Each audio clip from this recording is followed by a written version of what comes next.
आज एक important hearing होने वाली है जो लद्दाख में तूफान ला सकती है। शायद आप समझ गए होंगे हम बात कर रहे हैं सोनम वांगचुक के केस की, जो एक बार फिर सुप्रीम कोर्ट में आज टेकअप हुआ है जस्टिस अरविंद कुमार और एनवी अंजारिया की बेंच के सामने। और उनके बिहाफ में मौजूद है उनकी वाइफ गीतांजलि, जो कि उनकी डिटेंशन को चैलेंज कर रही है, और उनके काउंसिल है इस केस में सीनियर एडवोकेट कपिल सिब्बल। तो इस हियरिंग में आखिर क्या हुआ है वो तो हम डिस्कस करेंगे ही, पर पहले एक नजर डालते हैं कि लास्ट हियरिंग और अब तक की लेटेस्ट अपडेट्स क्या है। तो लद्दाख के बर्फ से ढके हुए पहाड़ों के बीच से एक आवाज उठ रही है, एक आवाज जो चिल्लाती नहीं बस याद दिलाती है कि शांति भी एक शक्ति होती है। चंडीगढ़ के दिल में आज स्टूडेंट्स, एनवायरमेंटलिस्ट और आम लोग सड़कों पर निकले हैं बैनर्स, प्लेकार्ड्स और होप के साथ, क्योंकि ये rally all Ladakh students welfare association Chandigarh और Fridays for future Chandigarh chapter ने मिलकर निकाली है। और एक ही मांग है कि immediate release of climate activist Sonam Wangchuk and 6th schedule status for Ladakh. अब रैली के दौरान all Ladakh students welfare association के प्रेसिडेंट मोहम्मद इदरीस अब्बा ने कहा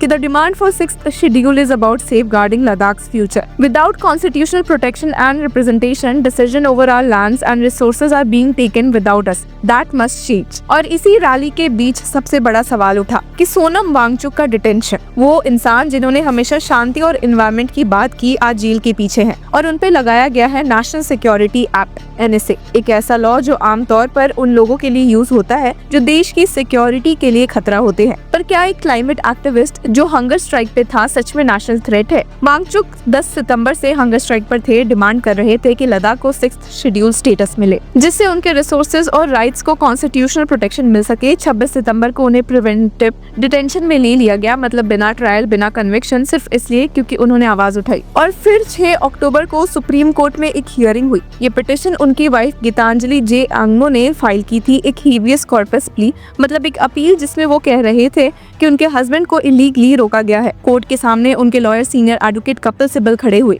और कहा कि the grounds of detention should be provided to the petitioner. लेकिन सॉलिसिटर जनरल ने कहा कि the grounds have already been shared with the detenu Wangchuk. लेकिन इसका पलट जवाब दिया सीनियर एडवोकेट सिब्बल ने और कहा कि it would be impossible for the wife to challenge the detention without access to the ground. अब कोर्ट ने अपने ऑर्डर में लिखा भी व्यूअर्स कि the learned solicitor general submits that they will examine the feasibility of serving a copy of the detention order to the wife of the detainee, a copy of which has already been served on the detainee। अब आंगमो ने बाद में media से कहा भी कि जब उनके ब्रदर इन लॉ जेल गए थे, उन्होंने सोनम वांगचुक को सिर्फ एक ग्लास पार्टीशन के पीछे से देखा था, तो अगर पेपर्स दिए भी गए होंगे तो उन्हें देना फिजिकली इम्पॉसिबल था। और जिसके बाद आंगमो खुद वांगचुक से मिली और उन्हें वो पेपर्स और ग्राउंड्स मिल गए। पर यहाँ पर थोड़ा समझते भी है कि आखिर कानून कहता क्या है। Article 22 subsection 1 of the Indian constitution clearly बोलता है कि no person who is arrested shall be detained in custody without being informed as soon as practicable of the grounds of such arrest. और वहीं आर्टिकल 22 सबसेक्शन 5 कहता है कि when any person is detained pursuant to an order made under any law providing for preventive detention,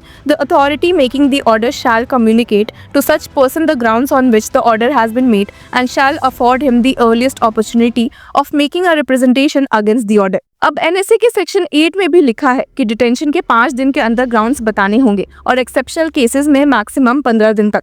पर अगर detainee jail के पीछे है और उसके परिवार को कुछ नहीं बताया गया तो रिप्रेजेंटेशन कैसे बनेगा, लॉयर कैसे आर्ग्यू करेंगे? ये तो एक्सेस टू जस्टिस का सीधा वायलेशन होगा।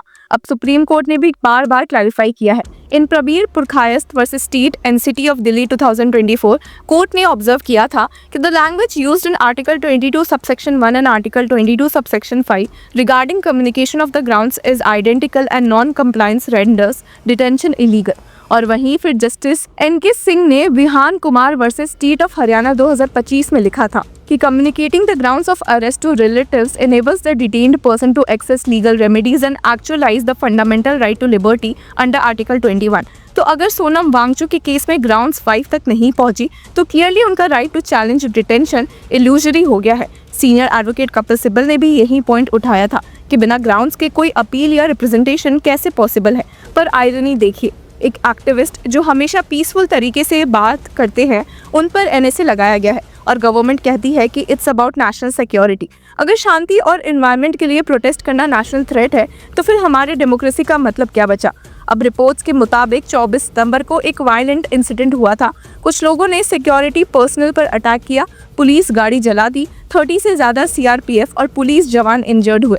मिनिस्ट्री ऑफ होम अफेयर्स ने स्टेटमेंट दिया कि सोनम वांगचुक के स्पीचेस ने लोगों को इंसाइट किया है, लेकिन रैली के सब लोग कहते हैं Wangchuk's protest have always been peaceful. Even a group of retired senior civil servants ने स्टेटमेंट इशू करते हुए कहा कि his arrest is indicative of the government's vindictiveness. अब ये डिसाइड करना कोर्ट का काम है कि क्या एक एक्टिविस्ट के पीसफुल हंगर स्ट्राइक और वायलेंस करने वाले लोगों को एक्ट में कोई डायरेक्ट लिंक था।